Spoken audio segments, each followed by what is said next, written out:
प्रलय कर देते हैं। तो भगवान को जब कोई लीला करने की इच्छा होती है तब सृष्टि का प्रारंभ होता है। एको हम बहुश्याम, एक से अनेक होने की इच्छा होती है, तब 24 तत्व उत्पन्न होते हैं। उन तत्वों में चेतना प्रकट होती है। ब्रह्मा जी की निष्कपट तपश्चर्या से प्रसन्न होकर भगवान उन्हें अपने दर्शन देते हैं, आत्म तत्व का ज्ञान कराते हैं। और आदिदेव ब्रह्मा जी की जो जन्मस्थली है कमल, उस पर बैठकर सृष्टि रचने की इच्छा से सोच में डूबे हुए होते हैं। बोल सद्गुरुदेव भगवान की जय। और जब ब्रह्मा जी सोच में डूबे हुए होते हैं तब आकाशवाणी होती है कि ब्रह्मन आप तप करिए। क्या करिए? तप। तप करोगे तो जय जयकार होगी। जो तप नहीं करते उनका पतन हो जाता है। तप का उल्टा कर दो पत, पत माने पतन और तप माने उत्थान। जो तपस्या करते हैं उनकी जय जयकार होती है। इसीलिए हे ब्रह्मन आप तप करिए।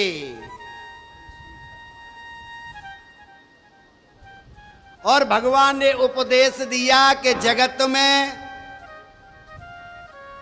अस्तित्व में कुछ नहीं था, तब भी मैं था, अभी भी मैं हूं और आगे भी मैं ही रहूंगा। और जो कुछ दिख रहा है ये मैं ही हूं, मकड़ी का जाल है और कुछ नहीं है। और जब मेरी इच्छा होगी तब समेट लिया जाता है। ये सब मेरी माया है। राजा परीक्षित ने पूछा कि महाराज ये माया का अर्थ क्या है? माया किसे कहते हैं? सुखदेव जी कहते हैं कि राजन माया का मतलब है अज्ञान। माया अज्ञान को कहते हैं। और अज्ञान का नाश कैसे होगा? ज्ञान के द्वारा। जब तक ज्ञान नहीं होगा तब तक अज्ञान का नाश नहीं होगा। और माया का कहां से आई, क्यों आई, इसका चिंतन नहीं करना। माया से बचने का चिंतन करना है। और माया से कब बचा जाएगा? जब मायापति को स्मरण किया जाएगा। और मायापति कौन है? नारायण भगवान है। बोल नारायण भगवान की जय। इसीलिए माया के दर्शन करने की जरूरत नहीं है। इसीलिए हे राजन तू तो मायापति का ध्यान कर, तेरी जय जयकार हो जाएगी। और जिन्होंने ध्यान किया है उनकी जय जयकार हुई है।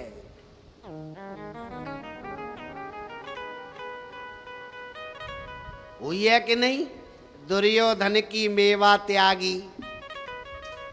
आगे की लाइन आपको आती है, ये बोलो। तो उसकी मेवा त्याग दी, साग विदुर का ही अच्छा क्यों लगा? क्योंकि जो वह दुर्योधन माया का चिंतन करता था और विदुर जी मायापति का चिंतन करते थे। इसीलिए जो मायापति का चिंतन करेगा तो मायापति तो वही जाएंगे ना। तृतीय स्कंद में विदुर की कथा आती है पहले ही। और उनके घर गए तो उनकी जय जयकार हुई, दर्शन दिए और केले के छिलके खाए। इसीलिए क्या है कि सबसे ऊंची प्रेम सगाई।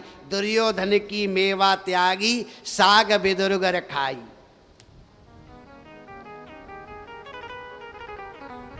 इसीलिए कहा गया है कि मायापति का चिंतन करिए। ये हमें ज्ञान मिलता है विदुर जी की कथा से। बोल सद्गुरुदेव भगवान की जय। बोल वृंदावन बिहारी लाल की जय। सुखदेव जी कहते हैं कि हे राजन परमात्मा को माया का स्पर्श हुआ तो उसके संकल्प किया कि मैं एक से अनेक बनूं। तो पुरुष में से प्रकृति, प्रकृति में से महत्त्व और महत्त्व में से अहंकार उत्पन्न हुआ और अहंकार के 4 प्रकार हुए। फिर तन्मात्राएं पंचमाभूत की उत्पत्ति हुई, किंतु ये तत्व कुछ नहीं कर सके तो सब में ईश्वर ने प्रवेश किया और भगवान की नाभि से कमल उत्पन्न हुआ, उसमें से ब्रह्मा जी प्रकटे। जब कमल का मुख खोजने का प्रयत्न किया तो चतुर्भुज नारायण के दर्शन हुए। ब्रह्मा जी ने स्तुति की नारायण की तो उन्हें आदेश मिला कि जो वह अब सृष्टि को बढ़ाइए। बोल सद्गुरुदेव भगवान की जय। और ब्रह्मा जी ने सृष्टि का निर्माण किया और सबसे पहले काम को जन्म दिया और कामदेव ने सबसे पहले पिता को मोहित किया। और फिर कथा सुनी चली कि स्वयंभुव और मन सतरूपा, इनके भय नर सृष्टि अनूपा। स्वयंभुव मनु हुए और सतरूपा नाम की रानी हुई। उस समय पृथ्वी रसातल में डूबी हुई थी। ब्रह्मा जी ने सोचा कि प्रजा का पालन तो करूं, निर्माण तो करूं, लेकिन प्रजा का निर्माण करने से पहले घर, मकान, दुकान तो चाहिए। वो कहाँ बनेंगे? पृथ्वी पर बनेंगे। पृथ्वी तो है नहीं, तो पृथ्वी होगी तभी काम चलेगा। और पृथ्वी कहाँ है? पृथ्वी तो रसातल में थी, कोई दैत्य ले गया था। इसीलिए उसी समय क्या हुआ कि जो है ब्रह्मा जी को छींक आई और उनके नासिका से बराह भगवान प्रकट हुए। बोल बराह भगवान की जय। और जब बराह भगवान प्रकट हुए तो वो बराह भगवान पृथ्वी को लाए। फिर मनु महाराज को पृथ्वी सौंपी और जब मनु महाराज को पृथ्वी सौंपी तो आगे सृष्टि का निर्माण हुआ। बोल सद्गुरुदेव भगवान की। राजा परीक्षित ने प्रश्न किया, महाराज ये बीच में बराह भगवान कैसे आ गए? और बराह भगवान ने जिसका वध किया हिरण्याक्ष का, वो कौन था, कहां से आया? ये कथा विस्तार से बताइए महाराज। और क्योंकि बराह भगवान तो पृथ्वी को सौंप करके स्वधाम चले गए, लेकिन ये विस्तार से बताइए। सुखदेव जी कहते कि हे राजन सुनो,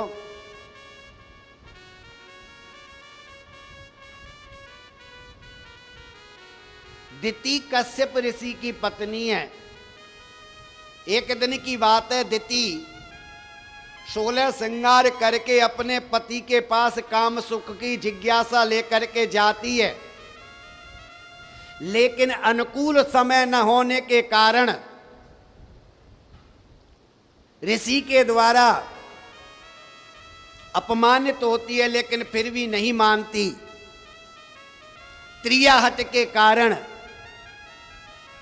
वही दिति गर्भवती होती है और पति के द्वारा श्राप होने के कारण उसके गर्भ से 2 दैत्यों की उत्पत्ति होती है। पति ने श्राप दे दिया, तुमने उचित समय का उपयोग नहीं किया है, इसीलिए तुम्हारे गर्भ से 2 दैत्य पैदा होंगे। और दिति ने भी अपने गर्भों को 100 वर्षों तक धारण किया और बाद में पैदा हुए। कौन हुए? 2 हुए, एक हिरण्याक्ष और दूसरा हिरण्यकश्यप।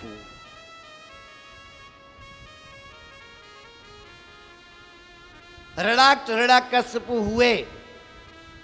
ध्यान देना, इनकी कथा सुनने की जरूरत नहीं है, इन्हें समझने की जरूरत है। हिरण्याक्ष लोभ का प्रतीक है और हिरण्यकश्यपु भोग का प्रतीक है। जो हिरण्याक्ष था ना, इसकी इच्छा रहती थी कि संसार में जो भी अनमोल वस्तु अब मेरे पास हो। ऐसे ही सोच करके पृथ्वी को उठा करके ले गया था रसातल में, कि पृथ्वी को भी ले जाता हूं, चुरा के ले गया। इसी हिरण्याक्ष के वध के लिए बड़ा भगवान ने अवतार लिया। बोलो सदगुरुदेव भगवान की जय हो। राजा परीक्षित ने कहा, महाराज हिरण्याक्ष और हिरण्यकश्यपु ये आए कहां से? तो सुखदेव जी कहते कि राजन, ये कोई दैत्य नहीं है,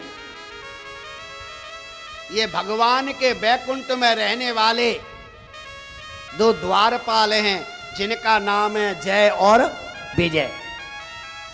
सनकादि ऋषियों के द्वारा इन्हें श्राप मिला,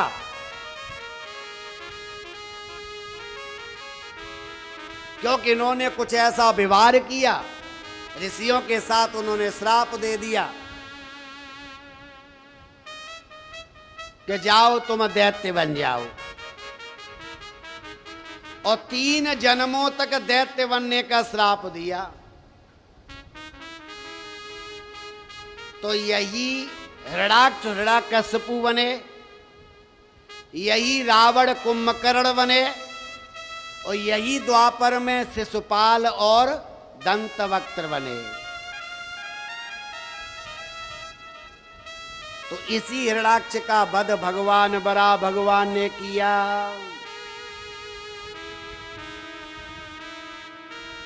हिरण्यकश्यपु को क्रोध आया कि मेरे भाई का वध हुआ है, लेकिन असहायता उन्होंने कहा समय आएगा तब मैं बदला अवश्य लूंगा,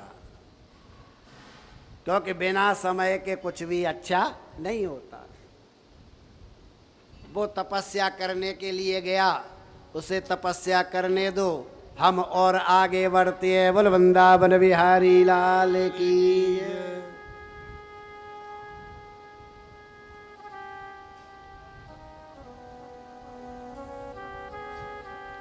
सुखदेव जी कहते हैं कि हे राजन, स्वयंभुव मनु की रानी का नाम शतरूपा था।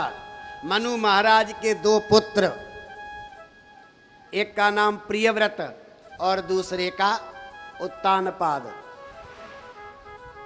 3 कन्याएं हुई, आकुति, देवहूति और प्रसूति। आकुति का विवाह रुचि के साथ, देवहूति का विवाह कर्दम ऋषि के साथ और प्रसूति का विवाह दक्ष प्रजापति के साथ हुआ। और कर्दम ऋषि और देवहूति के घर में स्वयं कपिल भगवान आए। बोल कपिल भगवान की जय।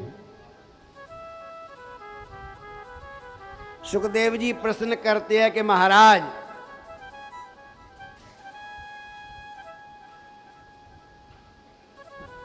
भगवान जिनके घर में आते हैं, धन्य वो माता पिता, कितना तप होता होगा, कितनी उनकी साधना होती होगी जिनके घर स्वयं भगवान आ रहे हैं।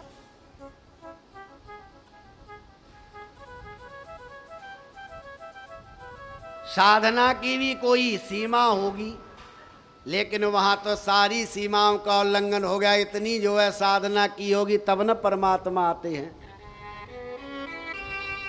सुखदेव जी कहते हैं कि राजन,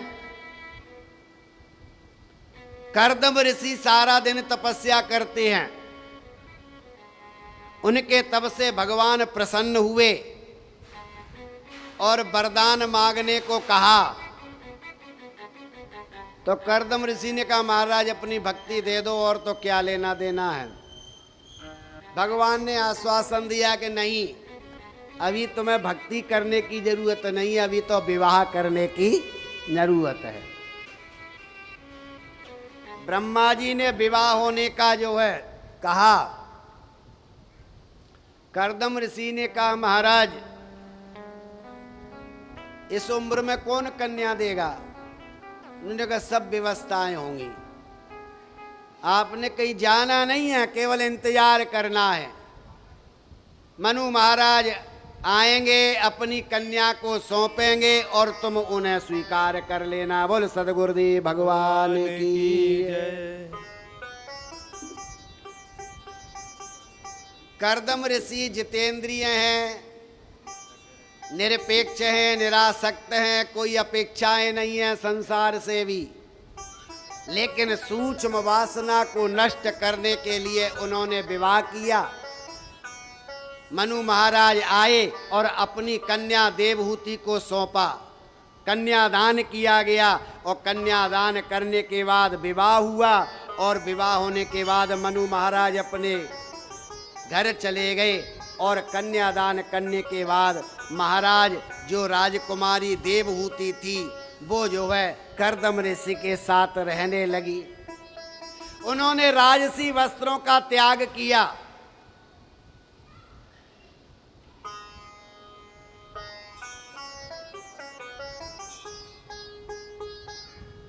पति के अनुसार, क्योंकि पति वल्कल वस्त्र पहनते हैं, जंगलों में रहते हैं, साज श्रृंगार का त्याग किया और पति के तरह वल्कल वस्त्रों को जो है पहना और रहने लगी।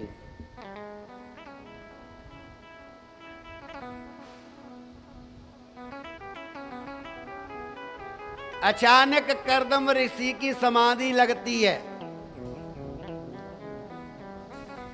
ध्यान में विभोर होते हैं। अटूट समाधि को देख करके पत्नी देवहूति ने सोचा कि मेरे पति की साधना में विघ्न नहीं हो, तो उसने अपने हाथ की अनेक चूड़ियां जो पहनी थी उतार उतार करके सारी उतार दी, केवल एक सुहाग के नाम की चूड़ी रखी, क्योंकि चूड़ियां ज्यादा होंगी तो बजेंगी और बजेंगी तो मेरे पति की साधना भंग होगी।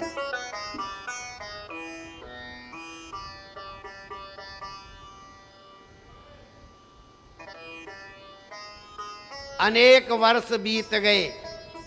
अचानक महाराज कर्दम जी की समाधि खुली, आंखें खोली। अपनी कुटिया पर, आश्रम पर एक अबला को, देवहूति को देख करके उनको लगा ये कौन है।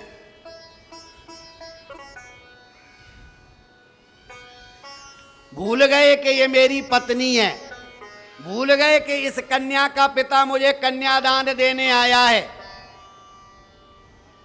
और पूछा कि देवी तुम कौन हो। देवहूति ने कहा महाराज मेरा कोई परिचय नहीं है, मेरा थोड़ा मोड़ा यदि परिचय है तो वो आपसे जुड़ा हुआ है, और मेरा कोई परिचय नहीं है।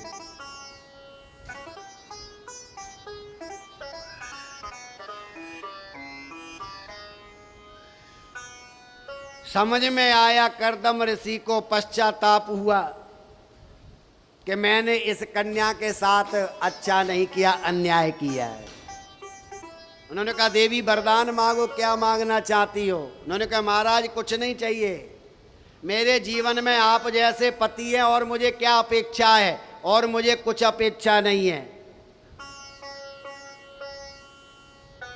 जो कुछ भी मांगो, जो महाराज दे नहीं चाहते हो तो मैं मांग नहीं रही, आपके वचनों को दोहराना चाहती हूं। क्योंकि विवाह के समय कर्दम ऋषि ने कहा था कि एक पुत्र होने तक मैं गृहस्थ जीवन में रहूंगा, बाकी संन्यास ले लूंगा। तो केवल मात्र यदि देना चाहते एक पुत्र की भिक्षा दीजिए। प्रसन्नता हुई।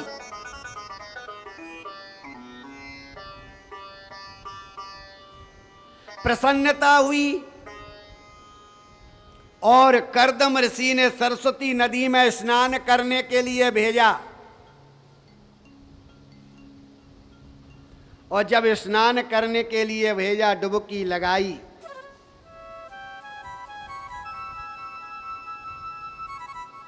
और जब निकलती है तो जो है वही वृद्धावस्था, जर्जर शरीर जो था आज नवौढ़ा स्त्री का रूप हो गया। अनेक दासियां उबटन करने लगी, श्रृंगार किया, और श्रृंगार करने के बाद देवहूति जब करदम जी के पास आई तो महाराज करदम ऋषि ने अपनी इच्छा से सुंदर कामग नाम के विमान की रचना की, और कामग नाम के विमान में बैठ करके करदम और देवहूति ने विवाह किया। 100 वर्षों तक विहार किया, और इन 100 वर्षों के दरमियान उनके घर में क्या परिणाम निकला? 9 कन्याएं हो गई। बोलो राधे राधे। कितनी कन्याएं हो गई? 9। जब 9 कन्याएं हुई तो करदम ऋषि ने पत्नी को कहा कि देखो भाग्यवान, संतान हो गई, अब मुझे संन्यास लेना है।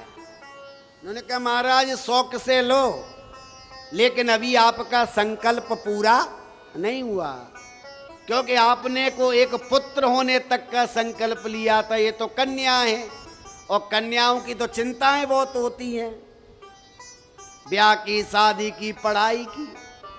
ये कौन करेगा, कैसे होगा? ये समाज क्या कहेगा कि 9 कन्याएं पैदा करके जाके कोई हरिद्वार बैठ जाए? टिकने देंगे पड़ोस वाले? चल लेना देना कुछ नहीं, पड़ोसी ने करना भी कुछ नहीं होता है, केवल बातें ही बनानी होती हैं कि वो उसकी ऐसे फिर रही है, वैसे फिर रही है। ये चिंता नहीं है कि अगर वो फिर रही है तो कभी सूट ला के दिया है पड़ोसी की, अगर ऐसे वैसे फिर रही है, लेकिन बात जरूर बनाएंगी। बोलो राधे राधे। राधे राधे। यहां जाती है, वहां जाती है, तुम्हारी तो नहीं जा रही। अगर तुम्हारी जा भी रही होगी तुम्हें कौन सा बता के जाएगी? बोलो राधे राधे। राधे राधे। ये सब बातें देवहूति कहती है समाज है, ये समाज बड़ा गंदा है, क्योंकि सबसे बड़ा रोग क्या कहेंगे लोग। लोग इसी चक्कर में पड़े रहते हैं कि लोग क्या कहेंगे, लोग क्या कहेंगे। अच्छा, लोग कहेंगे कब नहीं, आप ये बताइए। आप थोड़ा अच्छा पहन के चलो तब चुप हो जाएंगे?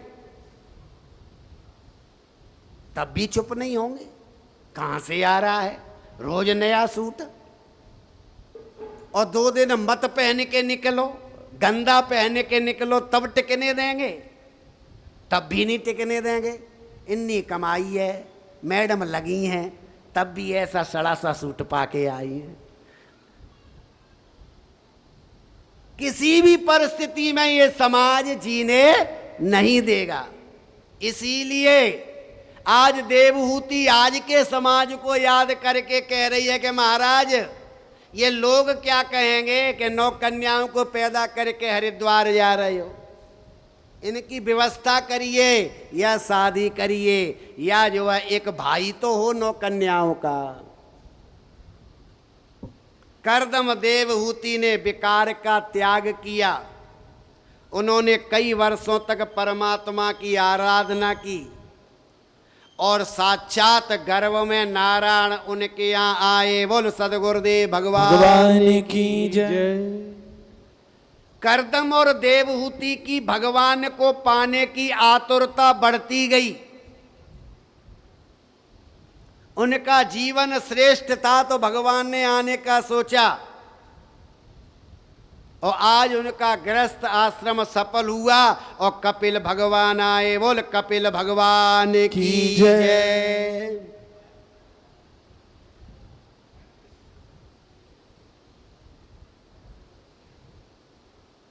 कपिल भगवान का प्राकट हुआ।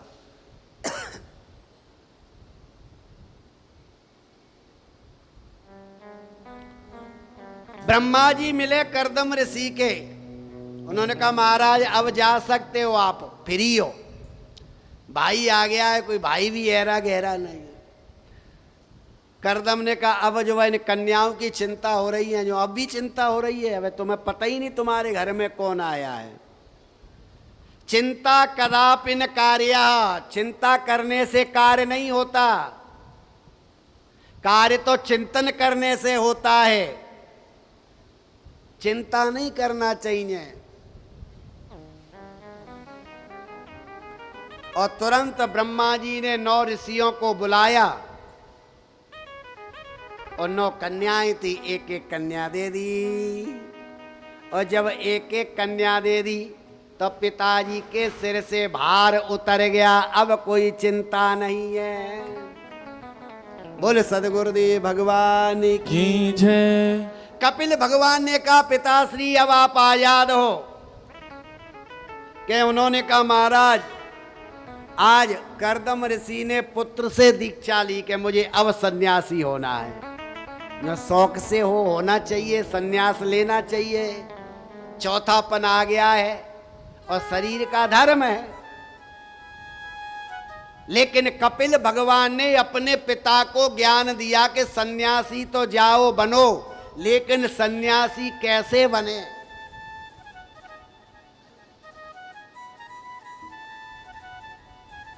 सन्यासी के विषय में कहा है कि काम्यानम कर्मणम न्यासम सन्यासम कवयो विदु।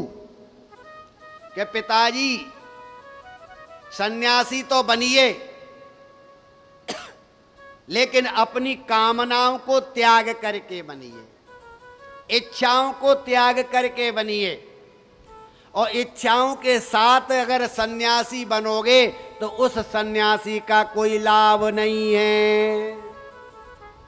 और इस प्रकार ज्ञान किया करदम ऋषि अपने घर जंगलों में चले गए। फिर माता देवहूति ने अपने पुत्र कपिल की शरणागति को स्वीकार किया। देवहूति को ज्ञान हुआ कि मेरे घर में पुत्र के रूप में साक्षात नारायण आए हैं, इसीलिए उनकी शरणागति को स्वीकार किया। और माता स्वयं पिता पुत्र की शरण में गई और मैया ने बड़े प्रश्न किए। माता प्रश्न करती है कि बेटा बताओ सच्चा सुख कहाँ है, जीवन में सच्चा सुख कहाँ है, और जगत में सच्चा आनंद कहाँ है, और नित्य आनंद कहाँ है, जिसका कभी नाश नहीं होता हो, ऐसा आनंद कहाँ है।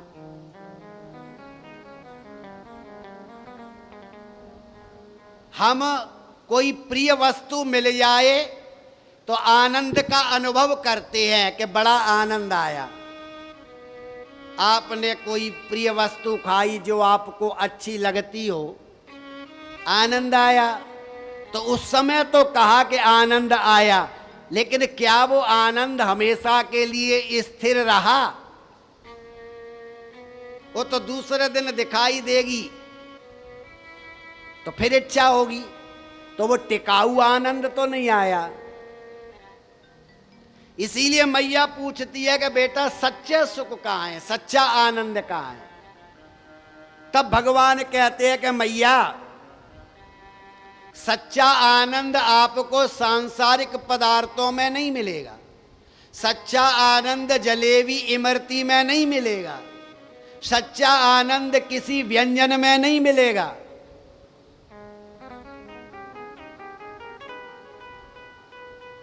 सच्चा आनंद तो वैराग्य में मिलेगा और सच्चा आनंद परमात्मा में मिलेगा, क्योंकि आनंद तो परमात्मा का नाम है। हम लोग कहते हैं नंद घर आनंद भयो, तो वो आनंद हमारा अधूरा कब तक है? जब तक हम परमात्मा से अलग हैं, और जिस दिन परमात्मा से मिल जाएंगे तो हमें सच्चा आनंद की प्राप्ति हो जाएगी।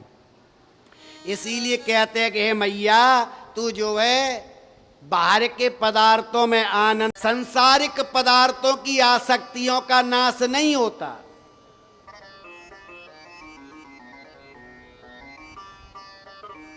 किसी राजा के पास एक बकरा था, ध्यान देना।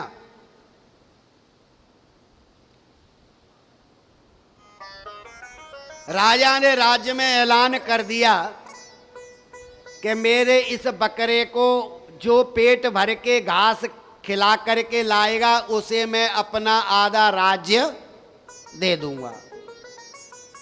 मेरे जैसे चतुर, उन्होंने कहा क्या है, हरी हरी घास खिलाएंगे। लोग गए राजा के पास, सुबह से शाम तक खूब चराएं, हरी हरी अच्छे पार्क में ले जाएं। लेकिन राजा ने कहा परीक्षा मैं लूंगा भाई, ये घास पेट भर गया कि नहीं भरा। लोग चराने ले जाया करें, शाम को लाया करें, हरी घास राजा डाला करे तो वो फिर चरने लग जाया करे। तो जब खा रहा है, अगर पेट भरा होता तो नहीं खाता, भूखा है तभी खा रहा है। अपन लोग भी जब पेट भरा हो कोई कहते हैं लो जी खा लो, मने करते हैं कि नहीं। अगर भूखा है तो खा रहा है, तो राजा कहता इसका पेट नहीं भरा। बड़े लोगों ने प्रयास किया पेट भरने का, लेकिन कोई नहीं भर पाया। तब एक चतुर व्यक्ति आया, उन्होंने कहा मैं भर के लाऊंगा इसका पेट। इतना बड़ा डंडा हाथ में ले गया और सुंदर से पार्क में ले गया जहां घास भी अच्छी थी। और सुबह से शाम तक उस व्यक्ति ने क्या सिखाया बकरे को, जैसी बकरा घास चरने को घास में मुंह मारता था, तुरंत वो जो है डंडा मार देता था मुंह में। और जब वो इधर उधर हो फिर मुंह मारे, वो फिर डंडा मारे। सुबह से शाम तक उस व्यक्ति ने यही किया। तो बकरे को आभास हो गया कि मुझ में डंडा वैसे नहीं मारता है, जब मैं घास चरता हूं तो डंडा मारता है, तो ऐसे तो मेरा मुंह सूज जाएगा। तो बकरे ने सोचा एक दिन भूखा रह लूंगा, कम से कम डंडा तो नहीं खाना पड़ेगा। इसीलिए उसने सोचा मैं घास ही नहीं खाऊंगा, कम से कम डंडे से तो बचूंगा, कुटाई नहीं होगी। और सुबह से शाम तक भूखा रखा और राजा से कहा लो महाराज आज इसकी परीक्षा लो, मैं पूरा पेट भर के लाया हूं। जबकि एक दाना भी नहीं गया अंदर। डंडा लेके आगे खड़ा, लाओ महाराज लो परीक्षा लो। अब वो राजा तो दिख नहीं रहा, वो डंडा दिख रहा है, घास भी नहीं दिख रही। लो महाराज ले आओ टोकरा भर के खिलाओ इसको, अब नहीं खाएगा क्योंकि मैंने अच्छी तरह खिलाई है इसको घास, पेट भरा है। और जैसे ही घास का टोकरा रखा तो आज तो बकरे ने उसका जो है मुंह पीछे कर लिया घास को देखकर।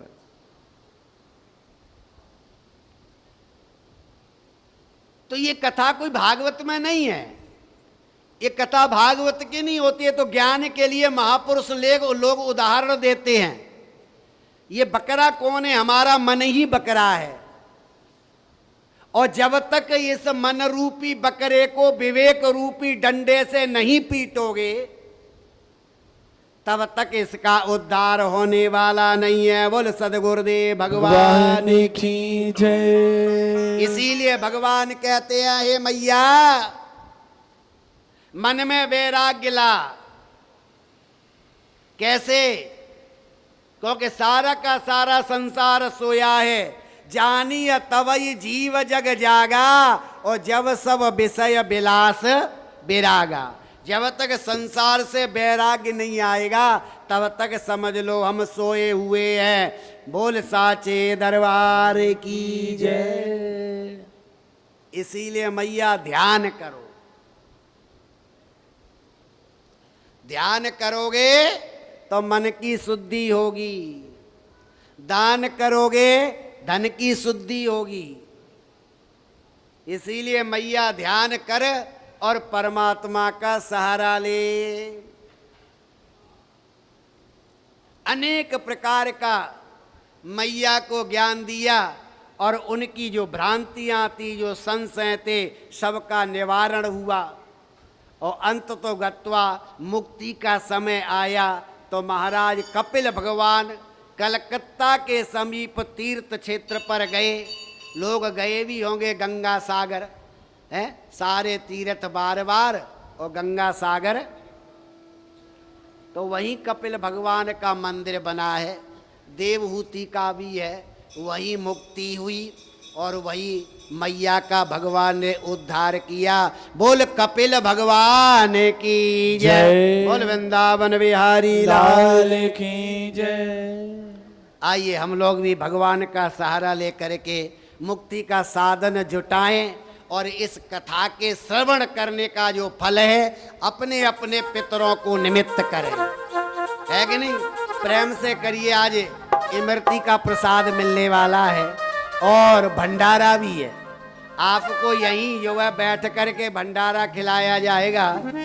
आज का भंडारा श्री जगमोहन जी बांसल जी की तरफ से है, तो आप लोग भंडारे का भी आनंद लेंगे। हाँ, घरे जा करके बनाने की जरूरत नहीं है, खा करके खिला करके भेजेंगे। बोल सदगुरुदेव भगवान की जय। अपनी माता को सांख्य शास्त्र का ज्ञान दिया। कपिल भगवान जितेंद्रिय हैं और इन्होंने हमें यह शिक्षा दी कि जो ब्रह्मचर्य का पालन करेगा उसी की समाज में जीत होगी। इसीलिए हमें ब्रह्मचर्य का पालन करना चाहिए और गृहस्थ आश्रम में रहते हुए सात्विकी जीवन जीते हुए परमात्मा की प्राप्ति कर लेनी चाहिए। गृहस्थ आश्रम में भी परमात्मा की प्राप्ति होती है अगर आप अपना गृहस्थ आश्रम संयम के साथ है तो। चतुर्थ स्कंद की कथा जिसमें कहा है धर्म के विषय में बताया है।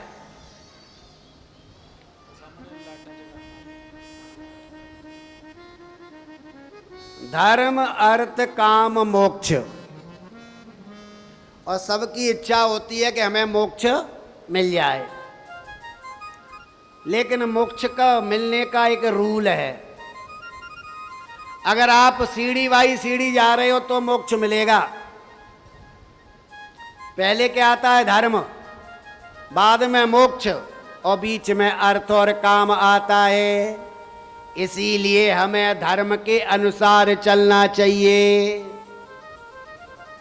और धर्म के अनुसार पैसा कमाना चाहिए और धर्म के अनुसार कमाए हुए पैसे से यदि कामनाओं की पूर्ति करोगे तो मोक्ष मिल जाएगा। तो प्रधान है धर्म। तो धर्म के अनुसार कमाई नहीं होती, जो कमाई होती है अधर्म से होती है। अधर्म का पैसा धर्म में लगता है, इसीलिए हमारा धर्म फलीभूत नहीं होता। किसी को दोष देने की जरूरत नहीं है, क्योंकि धर्म फलीभूत कौन सा होता है? जिसमें शुद्ध द्रव्य लगता है। शुद्ध द्रव्य नहीं लगेगा तो वो कैसे धर्म फलीभूत हो जाएगा? तो हम सब लोग उस जो है द्रव्य को दोष दें। 4 प्रकार के पुरुषार्थ होते हैं और 4 प्रकार के पुरुषार्थ तभी प्राप्त होंगे जब हम जो है जीवन में धर्म को महत्व देंगे। पांडवों ने महत्व दिया तो उनकी जय जयकार हुई। बोल सदगुरुदेव भगवान की जय।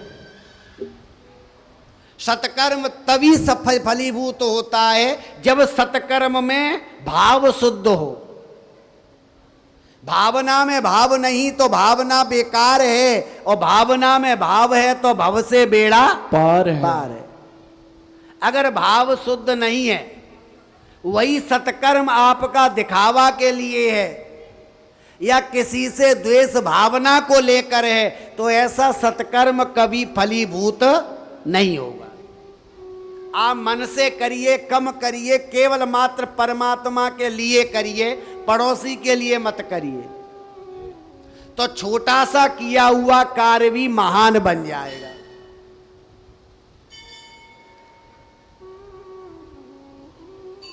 क्योंकि मन में तो आपने भाव से किया है ना। इसीलिए भगवान भाव के भूखे हैं।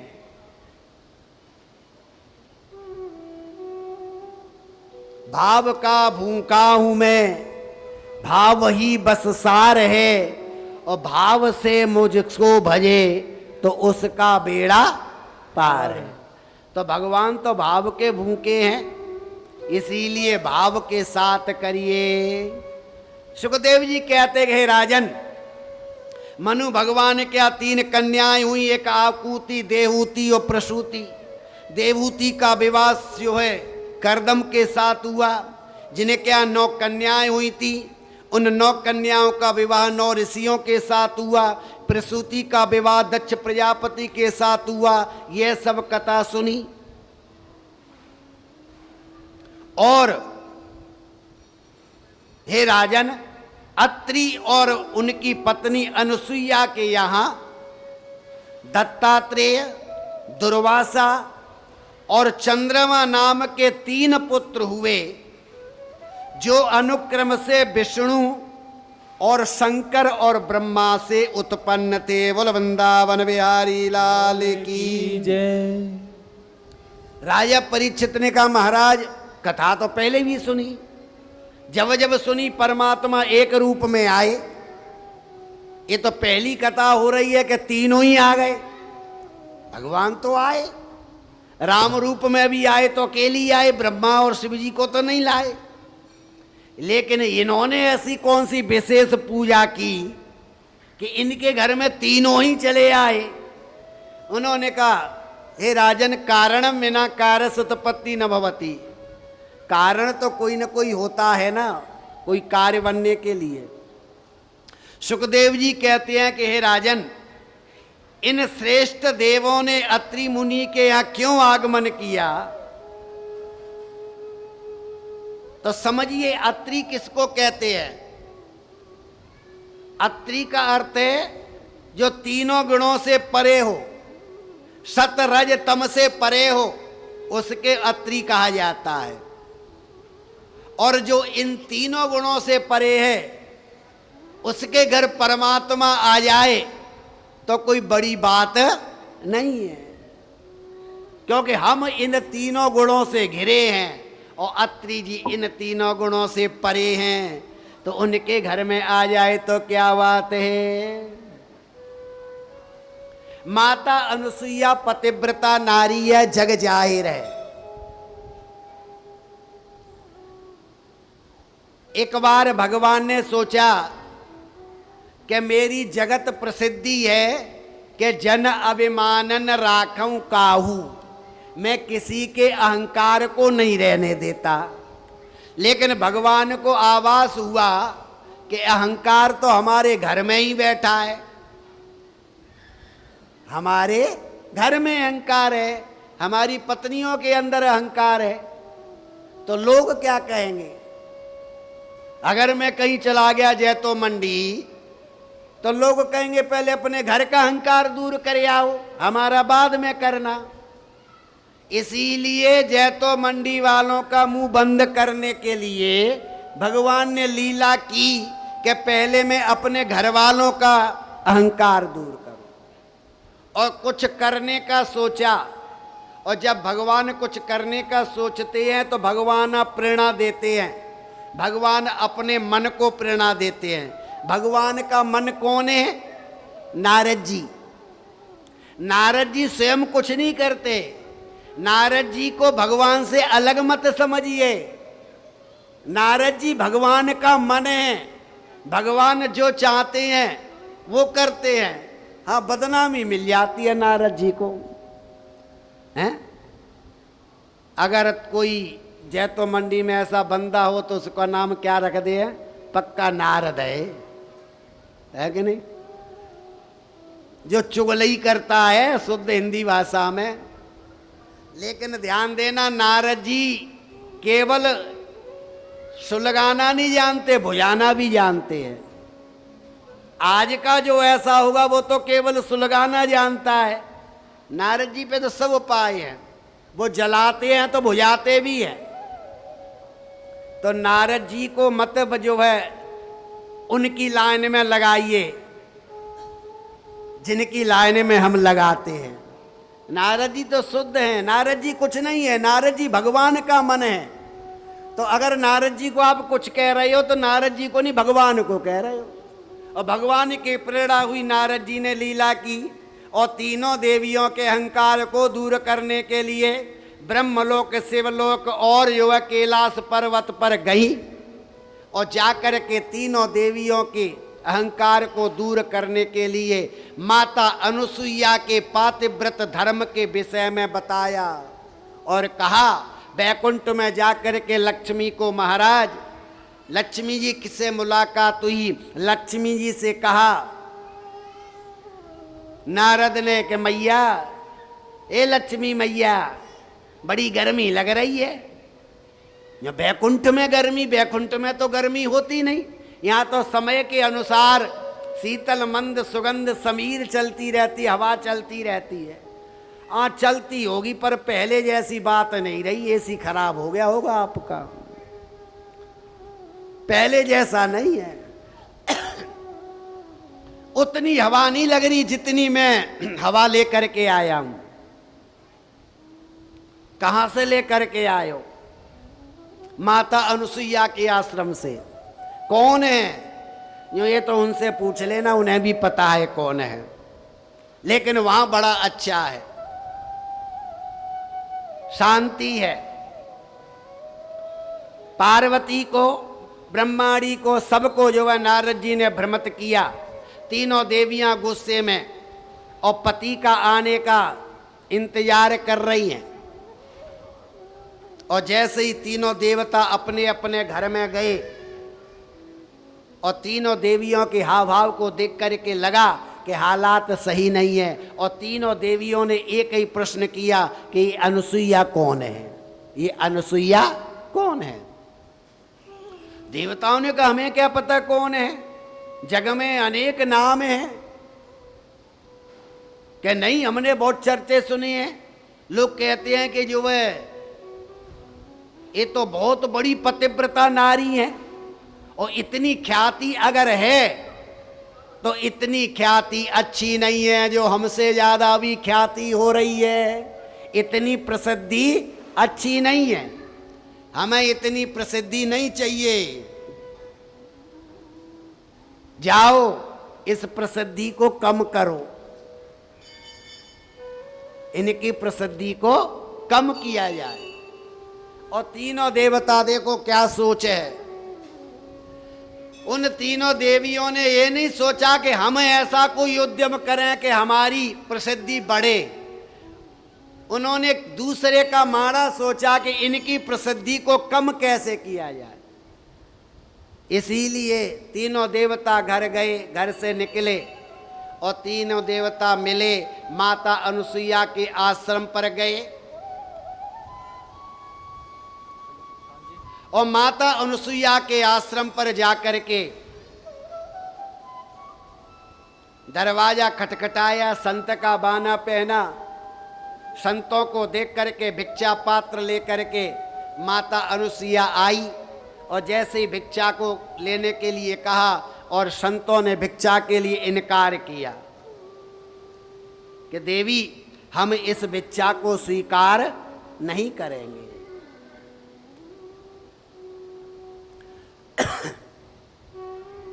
क्यों नहीं करेंगे? क्योंकि अगर हमें भिक्षा देना चाहती हो तो मैं जो है निर्वस्त्र होकर के भिक्षा देना होगा। अटपटी संतों की वाणी को सुनकर के माता अनुसुईया को अचंभा हुआ।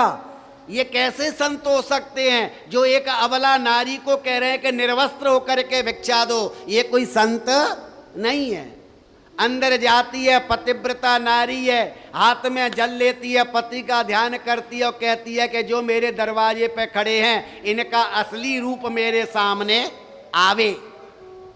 और पति का ध्यान करके जल जमीन पर छोड़ती है तो दरवाजे पे जो खड़े हैं ना वो कोई संत नहीं, साक्षात ब्रह्मा विष्णु महेश खड़े हैं। बोल वृंदावन बिहारी लाल की।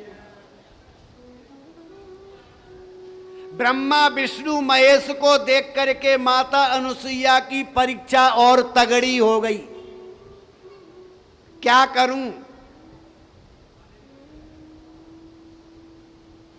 परमात्मा को मोड़ भी नहीं सकती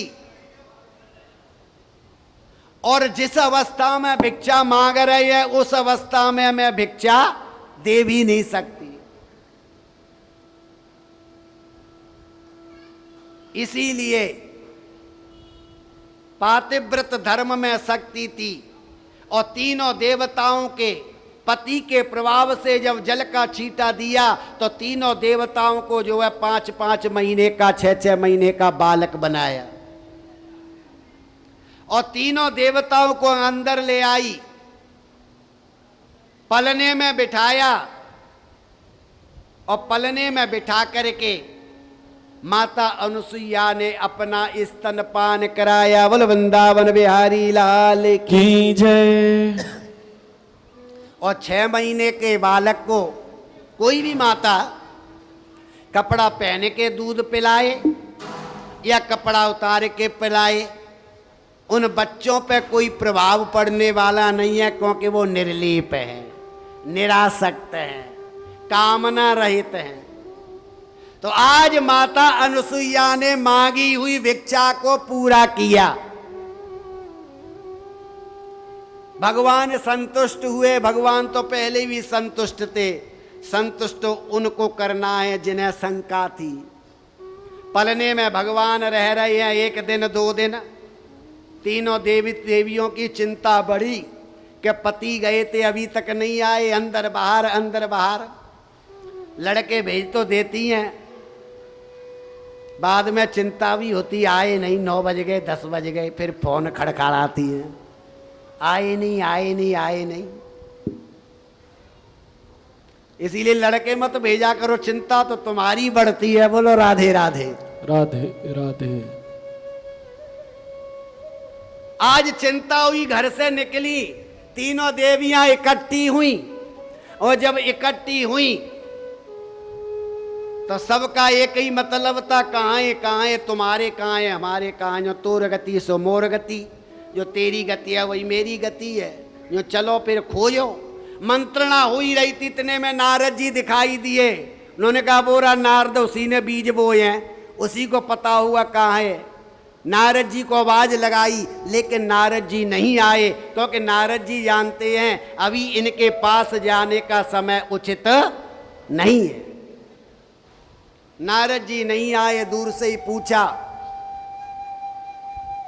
तब उन्होंने पता बताया। तीनों देवियां माता अनुसुईया के आश्रम पर गई, दरवाजा खटखटाया, आवाज लगाई, कौन है? तीनों देवियों ने कहा कि हम आपकी पुत्र बहुएं हैं, क्योंकि नारद ने बता दिया था कि तुम्हारा उनका कोई मेल नहीं है। तुम तो 6-6 फुट की हो और वो 6 महीने के हैं, तुम्हारा उनका क्या मेल होगा?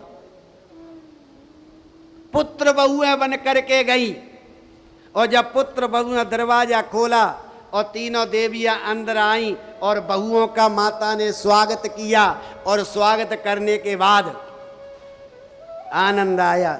तीनों देवियां माता अनुसुईया की सेवा करने लगी।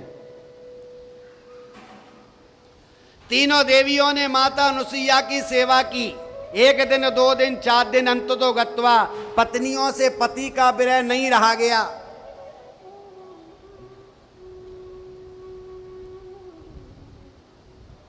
लक्ष्मी जी के आंखों से आंसू माता अनुसुईया के चरणों में पड़े। प्रणाम जो है जब चरण दबा रही थी, रोती हुई लक्ष्मी को देख करके माता अनुसुईया को दया आई। उन्होंने कहा देवी क्या हुआ, क्यों रोती है?